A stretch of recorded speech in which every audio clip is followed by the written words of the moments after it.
देखिए, बर्थडे तो एक बहाना है। असली बात यह है कि लोगों में अवेयरनेस पैदा करना कि लोगों के जो लोकतांत्रिक अधिकार हैं, संवैधानिक अधिकार हैं, लोगों को मालूम नहीं है। उनको बताना कि इस देश में जो राज चलता है वो पब्लिक का होता है, नेताओं का नहीं होता। लेकिन ये दुर्भाग्य है कि लीडर लोग जो पॉलिटिक्स में हैं वो राजनीति को एक धंधा समझ लिए हैं कि कंपनी, कारखाना, धंधा, बिजनेस नहीं चला तो राजनीति में आ जाते हैं। तो वोटर्स पार्टी इंटरनेशनल, विश्व परिवर्तन मिशन मिल के ये कोशिश कर रहे हैं कि लोकतंत्र का असली अर्थ लोग जान पाएं और नेताओं को पता चले कि राजनीति धंधा नहीं है, ये सेवा की जगह है। सेवा करने की अगर मंशा है तो इसमें आइए। हमारा प्रयास है कि जितने भी संगठन हैं, राजनीतिक हैं, अराजनीतिक हैं, उनको एक मंच पर लाया जाए। आसाम एक मिनी इंडिया है। जैसे भारत में अनेक भाषा, अनेक संस्कृति, अनेक तरह के लोग हैं, उसी तरह आसाम में है अनेक भाषा, अनेक संस्कृति, अनेक तरह के लोग हैं। जैसे भारत में रिजर्वेशन लागू किया गया कि अलग अलग कम्युनिटीज को रिप्रेजेंटेशन देने के लिए रिजर्वेशन हुआ, तो आज शांति है और देश चल रहा है। आसाम में वो काम नहीं हुआ। अगर बोडो समाज की, आदिवासी समाज इतना कम जनसंख्या में है कि अगर रिजर्वेशन मुख्यमंत्री की कुर्सी पर नहीं होगा तो इस कम्युनिटी के लोग कभी भी आसाम के मुख्यमंत्री बन नहीं सकते। और अगर कोई बोडो आदमी आसाम का मुख्यमंत्री बन जाता है तो इससे कोई पहाड़ नहीं टूट पड़ेगा।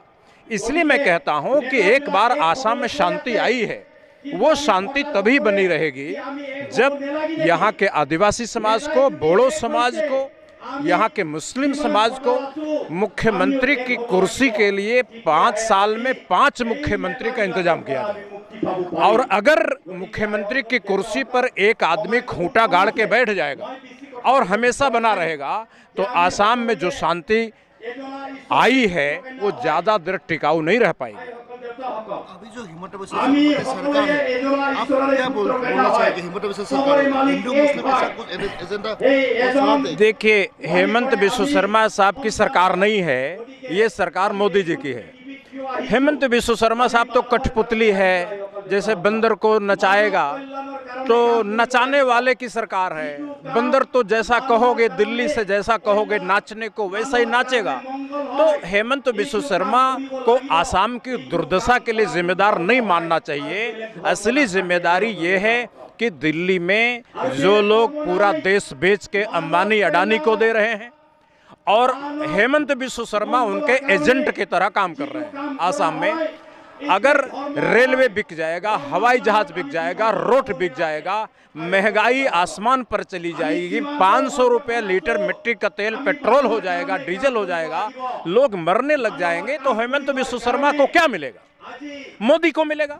मोदी की सरकार आएगी, उनको चुनाव में पैसा मिलेगा, लेकिन हेमंत भाई को क्या मिलेगा? मैं तो हेमंत भाई को सलाह देता हूं कि मोदी जी से डाइवोर्स कर लो, या तो अपनी निजी पार्टी बना लो या सारे आसाम वाले मिलके एक पार्टी बना लो, लेकिन मोदी का गलत काम में साथ मत दो। जो आप लोग बोलते हैं 6,000 रुपये लोगों को वोटरशिप चाहिए, हिमंत बिस्वा शर्मा ने लोगों को 3,000 रुपये देने का बात बोला है और दे भी रहे जो महिला है, तो क्या बोलना चाहिए? देखिए, क्या है कि हेमंत बिस्वा शर्मा या बीजेपी जो लोग 1,000 रुपये अरुणोदय में दे रहे हैं, अभी श्रमयोगी मानधन योजना में 3,000 देने की बात चल रही है, वो बात हमारे ही आंदोलन से निकली।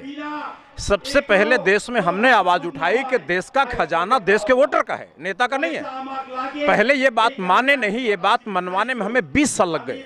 लेकिन जब हमने पार्लियामेंट में सैकड़ों सांसदों को गोलबंद कर दिया, तब सरकार को मानना पड़ा, पार्टियों को मानना पड़ा। अब पब्लिक का अधिकार 8,000 महीने का है, लेकिन ये अरुणोदय में 1,000 दे रहे हैं, किसानों को 500 रुपये दे रहे हैं। अब कह रहे हैं मैं 3,000 दूंगा, लेकिन आपको भीख देने की जरूरत नहीं है। वोटर का हक 8,000 रुपये है, 8,000 दीजिए। और जब तक वोटरों को 8,000 नहीं देंगे, वोटर्स पार्टी आंदोलन करती रहेगी। आपका आंदोलन हाईजैक कर रहा है। देखिए, हमारा आंदोलन आसाम में है, बिहार में है, उत्तर प्रदेश में है, दिल्ली में है, पंजाब में है, मध्य प्रदेश में है, हरियाणा में है, महाराष्ट्र में है, झारखंड में है, लेकिन अभी साउथ इंडिया में नहीं। तो अभी आप लोगों का जो आंदोलन है अब किस पर्याय पे चल रहा है, अब क्या कर रहे हैं? देखिए, हम सभी लोगों को कहते हैं कि देखो, जो पार्टी है, जो पॉलिटिशियन है, वो वकील है। जब आप कचहरी जाते हो तो वकील को पैसा देते हो, वकील से आप गाड़ी का खर्चा नहीं मांगते, वकील से आप चाय नहीं मांगते, वकील से भात नहीं मांगते, आप वकील को पैसा देते हो। उसी तरह वोटर्स पार्टी आपकी वकालत करती है। आप 10 रुपया दीजिए, 20 रुपया दीजिए, जो आपके बस की है हर महीना दीजिए, और उसी पैसे से पार्टी चल रही है। हम किसी अरबपति से कोई पैसा नहीं लेते। असम की जनता को क्या मैसेज देना चाहिए? आसाम की जनता को हम ये मैसेज देना चाहते हैं कि जातिवाद को भूल जाओ। अगर जाति पर वोट दोगे तो नेता लोग आपकी ताकत को तोड़ के अपनी कोठी बनाएंगे, बंगला बनाएंगे।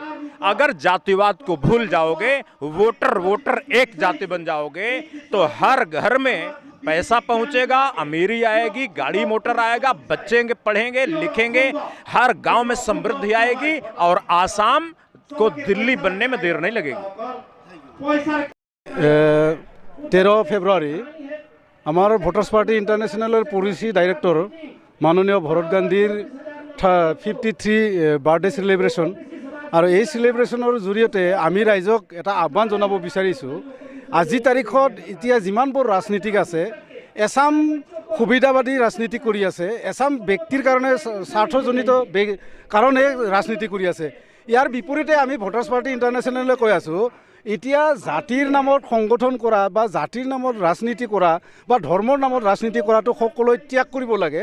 ত্যাগ কৰি সমূহীয়াভাৱে ভোটাৰ্ছ পাৰ্টি ইণ্টাৰনেশ্যনেলৰ যোগদান কৰি নিজৰ মৌলিক অধিকাৰটো লোৱাৰ কাৰণে সকলোকে আমি এই সেলিব্ৰেশ্যনৰ জৰিয়তে সকলো ৰাইজক আমি আহ্বান জনাইছোঁ। অন্যথা আজি যুৱ যুৱতীসকলৰ শিক্ষিত যুৱ যুৱতীসকলৰ কৰ্মসংস্থাপনৰ কোনো ব্যৱস্থা নাই। চৰকাৰৰ ক্ষেত্ৰত আজি চাওক, আজি দেশ বিক্ৰী কৰি শেষ কৰি দিলে। অসমৰ মুখ্যমন্ত্ৰী আজি তেওঁ খালী ভাষণ দি আছে, ঘোষণা কৰি আছে, তাৰ বিপৰীতে কোনো এটা প্লাছ পইণ্ট নাই। আমি ইয়াৰ কাৰণে সকলো শিক্ষিত যুৱক যুৱতীসকলক বা সকলো ভোটাৰ ৰাইজক আমি আহ্বান জনাইছোঁ, সকলোৱে ভোটাৰ্ছ পাৰ্টি ইণ্টাৰনেশ্যনেলত যোগদান কৰি নিজৰ অৰ্থনৈতিক স্বাধীনতাটো লোৱাৰ কাৰণে আমি এই মঞ্চৰ জৰিয়তে পৰা আমি আহ্বান জনাইছোঁ অসম ৰাইজক। যিহেতু ভোটাৰশ্বিপৰ যিটো ভোটাৰসকলক যিটো মাহিলী পেঞ্চন দিয়াৰ কথা কৈ আছে, কিন্তু মুখ্যমন্ত্ৰী হিমন্ত বিশ্ব শৰ্মাও অৰুণোদয় আঁচনিৰ জৰিয়তে বা বেলেগ কিবা আঁচনিৰ জৰিয়তে বা মানুহক পইচা দি আছে, এই ক্ষেত্ৰত কি ক'ব? নাই, অৰুণোদয় হৈছে এটা হিতাধিকাৰী সৃষ্টি কৰিছে। হিতাধিকাৰীৰ জৰিয়তে গণতন্ত্ৰ স্বাধীনতা নহয়, এইটো হ'ল কেইজনমান মুছলিম ব্যক্তিসকলক তেওঁৰ স্বাৰ্থ পূৰণ কৰাৰ কাৰণে এটা হিতাধিকাৰী সৃষ্টি কৰিছে। হিতাধিকাৰীটো হৈছে ভিক্ষা, আৰু আমি বিচাৰিছোঁ অধিকাৰ। এই হিতাধিকাৰীৰ জৰিয়তে আজি 8,000 টকা হ'ব লাগে, তেখেতে 1,000ৰ কথা কৈ আছে। 1,000 কোন কেইজনে পাইছে? তেওঁলোকৰ চালা চামচাবিলাকহে পাই আছে। ইয়াৰ কাৰণে আমি প্ৰত্যেকজন ভোটাৰক দিয়াৰ কাৰণে আমি দাবী জনাই আছোঁ। ইয়াৰ লগত ৰাইজৰ উপকৃত হ'ব, সমাজ ব্যৱস্থা ভাল হ'ব, চুৰ ডকাইতি বদমাচি কম হ'ব। আজি হেমন্ত বিশ্ব শৰ্মাৰ দেশত চুৰৰ পৰা ডকাইতৰ পৰা আদি কৰি বহুত দপদপাই বাঢ়ি গৈ আছে। ইয়াৰ কাৰণে অপসংস্কাৰবিলাক আমি আঁতৰাই পেলাবৰ কাৰণে আমাৰ মৌলিক অধিকাৰটো খুবেই প্ৰয়োজন। এই আঁচনিক আইনত পৰিণত কৰক, কাৰণ এই আঁচনি আজি আছে, কালি তেওঁলোকে বন্ধ কৰি দিব পাৰে। যদি এইটো আইন হয়, এই আইনটো তেওঁলোকে বন্ধ কৰিব নোৱাৰে।